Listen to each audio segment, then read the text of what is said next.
Hello everyone, I'm LazyGrouse, and today we're gonna go through all the units and mechanics of the High Elves in SFO Grimhammer 3. And there's some really cool units that SFO brings to the High Elves. First we got the High Elven Archers with heavy arrowheads, and they're an archer unit with much higher AP compared to the basic archer unit, but they also shoot a bit slower and they got slightly lower range, so they'll deal overall less damage over time. But you're gonna want these guys if you think that you'll be fighting factions with a lot of armor, like the dwarves for example, while the base archers will do better against low armor units. So it's important to think about what you'll be facing when you decide which variant to bring, or you could just bring a mix so you're ready for anything. They replace the archers with light armor, and I think it's a good replacement because they give you a meaningful choice in your armor composition, since they aren't a direct upgrade to the basic archers. The Gateguards, however, are essentially a direct upgrade to the Lothern Skycutter, since they're an anti-large hybrid infantry with more health and more armor, better attack and defense, more melee damage and range damage, and more range. They also have bolstered marksmanship, which buffs other nearby ranged units with damage and accuracy. They aren't actually unique to SFO though, since they're available in vanilla, but only in garrisons, so SFO actually allows you to recruit them to your armies. And they're a welcomed addition to any High Elf campaign. Only downside to them is they don't have shields available to them like Lothern Skyguards. They also get Lothern Skycutters, and it's a flying chariot unit that's pulled by great eagles, and it can do some really good damage both at range and plowing into infantry units. Because the chariots got bolt throwers attached to the front, which does pretty good damage and can shoot while moving, but it only shoots in an arc in front of it. But they also have archers in the chariot that shoot in 360 degrees, and the unit card is a little bit misleading about that, because only the bolt throwers are calculated in the range damage, so they will do more damage than you'd think looking at the unit card, especially since the arrows seems to do more damage than the bolt throwers. They also have pretty good combat stats with a good charge bonus and bleeding attack, so they do really good damage charging into infantry, and they still shoot while in combat, so you don't have to worry about losing the range damage. And overall, they're just a very good versatile unit that is so satisfying to use. The Shadow Striders is a really sneaky spear infantry unit that is exclusive to Elithonar, and they really fit his whole deal, because they got Vanguard stock and Unspottable, so they can sneak up on anything, and they can create shadow cloaks to trick their enemies. And once they've snuck up on their target and start fighting, they can hold their own against most things, especially large units, because they have really good combat stats with anti-large, good AP and bleeding on attack, and with both martial prowess and frenzy, they're absolute powerhouses with amazing attack and defense while their health and leadership is above 50%. They do have fairly low armor and no shields, so they're pretty weak against ranged attacks, but since they're so stealthy, they can always sneak up on the archers and not give them the chance to shoot.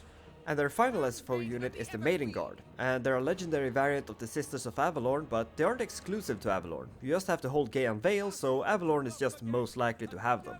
And unlike their normal variant, they don't have a ranged attack because they're a spear infantry unit. But more confusing is that they don't have anti-large like most spear units, and they don't have magic attacks like other sisters. But besides that, they're a really strong infantry unit with good stats that become amazing with their buffs from Martial Mastery for more attack and defense, and Banner of the Everqueen, which buffs everyone in range with mass and attack. So they can hold the line really well, but they also lack shields and got lowish armor, so ranged will do great against them.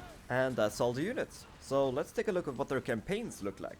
And when it comes to the High Elf campaign, all of the High Elf sub-factions have some new mechanics or changes to make their faction more unique. But the race as a whole also have some new things and some tweaks to their existing mechanics. And first off, their intrigue at court mechanic have been expanded so you can establish trade, military access, alliances, and even force factions to declare war or confederate if you have enough influence. They also have some new technologies available to all High Elf factions, and they all focus on one kind of character except for the last one. And each of the technologies have two tiers. The first one gives recruitment rank and hero capacity for the character type, and the second one gives combat bonuses to the character type. But they all cost influence each turn, so only get these if you can afford to lose the influence. They also get the new stance Noble Prestige, which gives you 10 influence each turn at the cost of campaign movement range, faction-wide growth reduction, more upkeep for all armies, but lower enemy action success chance, extra replenishment, and ambush defense chance. So if you need some fast prestige, you can use this stance, but it can get pretty expensive if you have many armies, especially if a couple of them are in the stance.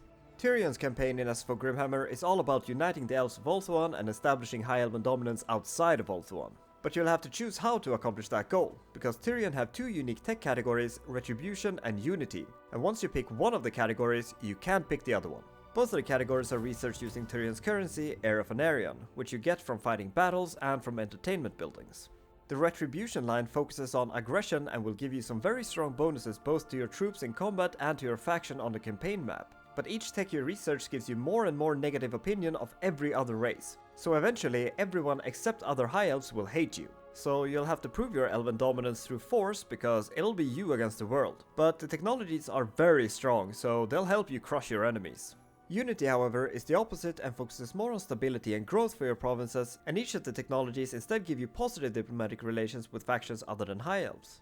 So instead of crushing your enemies on your own, you can build your own order tide and unite the forces of good against your enemies. But neither of these tech categories will help you unite the High Elves of Ulthuan, unless you just want to conquer them, but as Tyrion, you'll want to unite the High Elves peacefully, both from a lore and a mechanical perspective, because each faction Tyrion Confederate gives you a permanent faction-wide buff, and each faction have their own unique buff. Tyrion is also known to recruit the best of the best among the High Elven warriors, so he has access to exalted variants of all the low to mid-tier High Elf units, and each of the exalted variants have some new abilities or stat buff which makes them much better in their role. All the exalted units are recruited from the Straits of Lothern, and your capacity for exalted units are increased for each lord you have at level 10, 20 and or 30 depending on the exalted unit, with higher tier units requiring higher level lords to gain capacity. Teclas is one of the most powerful wizards in Warhammer, so SFO gives him and his archmages some incredibly strong magic spells as army abilities. He can unlock these army abilities with his unique technologies, and there's one category for each lore of magic available to the High Elves. The first tech in each category unlocks the army ability, which is a supercharged version of a spell from that lore that Teclas and all archmages of the lore can use in battle. So the more of these abilities you unlock, the stronger Teclas will become, and he can become ridiculously strong since he gets all of the abilities you unlock.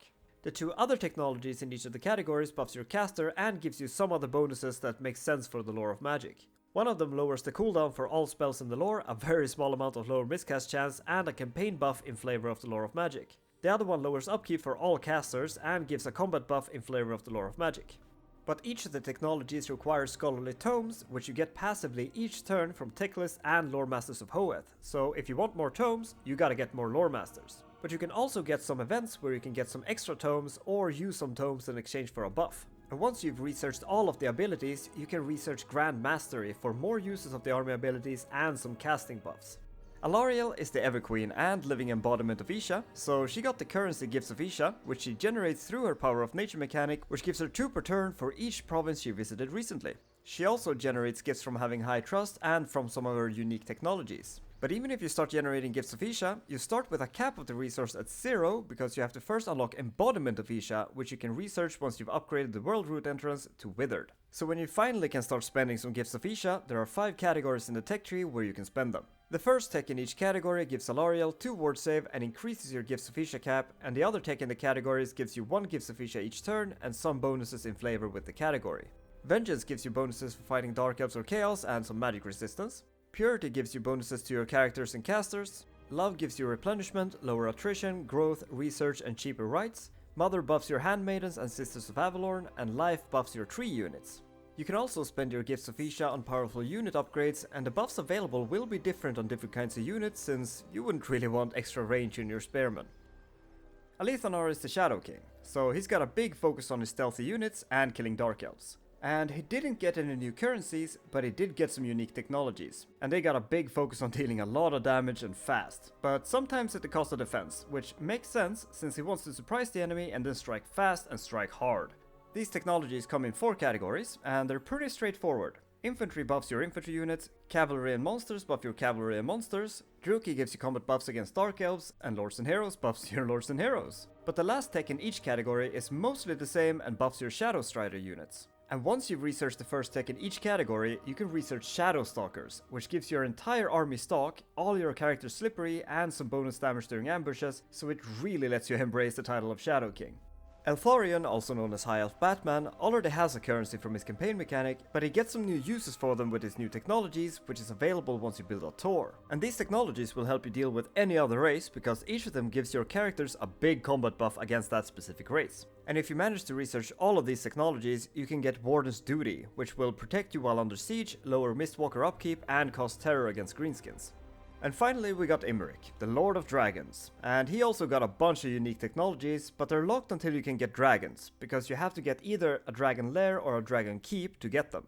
And each technology gives you a strong faction-wide buff and a magical item or follower for your lords. He also gets a capstone tech for the rest of the tech tree, because once you research the first technology in each of the other categories, you can get Lord of the Dragons, which makes everyone except High Elves hate you, but you get improved vigor for dragons and dragon princes, more post-battle loot, control, and charge bonus for units with rank 7 and up. And that's all the units and mechanics of the High Elves in SFO Grimhammer 3. And they get a lot of fun stuff, but there's definitely some of the lores that gets more than the others. And some of the technologies can come a little bit late in the campaign, but other than that, what they got is pretty great. And if you'd like to see the SFO changes in action, I got an Emerick campaign right here, but that's all for today. So thank you so much for watching, I hope you enjoyed the video and found it helpful, and if you did, consider leaving a like, comment, and subscribe for more, and I'll see you next time. Bye bye!